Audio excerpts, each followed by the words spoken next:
le jour où j'ai appris que ma cousine s'était enlevé la vie de façon tragique, tout de suite, ça m'a amené à l'introspection. Tout de suite, c'est une espèce de petite culpabilité qui s'est emparée de moi et je me suis dit, pourquoi j'ai pas vu ça? Je le sentais qu'elle était malheureuse, je sentais que c'était une fille différente, mais avec le petit bébé qui venait de naître, je me disais, ah, elle doit être dans une autre passe là, maintenant, le soleil s'en vient dans sa vie. Et c'était pas ça, elle était malheureuse et j'ai pas su le déceler. Probablement, 10 ans plus tard, avec tout ce qu'on connaît sur le suicide, avec tout ce que j'ai appris aussi sur le suicide, et maintenant, le mot ne fait plus peur. On peut dire le mot suicide et on peut parler avec quelqu'un du suicide. Et même aujourd'hui, si ma cousine était en face de moi et que je la voyais dans l'état dans lequel elle était, probablement que je serais capable de lui dire, est-ce que tu souffres trop pour t'enlever la vie? Ou si c'est moi qui s'imagine des choses. Et à ce moment-là, probablement qu'elle aurait eu le courage ou la force de m'en parler ou l'humilité de me le dire à moi ou à son père ou à sa mère ou à ses sœurs. Et ça aurait probablement enlevé déjà cette première couche-là qui doit venir du fait qu'on n'est pas entendu, que personne ne peut déceler la souffrance qu'on a à l'intérieur de nous. Et il me semble que ça aurait pu alléger sa souffrance et ses peines.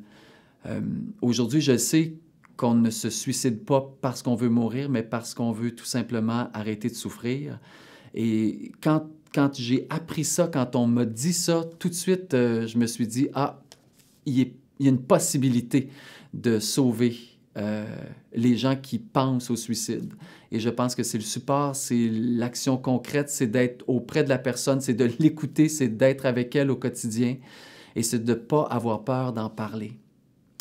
Et quand on parle de Marie-Claude aujourd'hui, dans notre famille, c'était le 1er janvier, il n'y a pas tellement longtemps, on a parlé d'elle encore et c'est toujours avec beaucoup de larmes, de tristesse, de malaise même, que son nom flotte et plane dans la famille.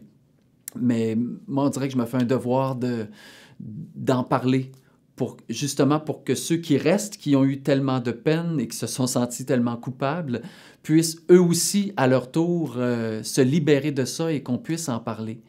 Le suicide, c'est pas une option, c'est clair, mais la belle lumière que Marie-Claude avait dans sa vie de tous les jours, malgré cet aspect-là d'elle qui était très sombre, c'était une fille lumineuse quand même, et c'est toujours présent. Et pour ça, c'est à la toute fin de sa vie, lorsqu'elle est décédée, et que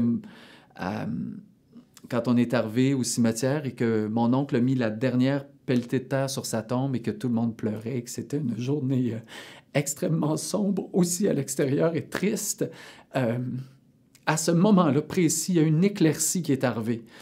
Et qu'on y croit ou non, ça nous a complètement figés. Et j'ai l'image de mon père, de mon oncle qui est tombé à terre, à genoux, paralysé.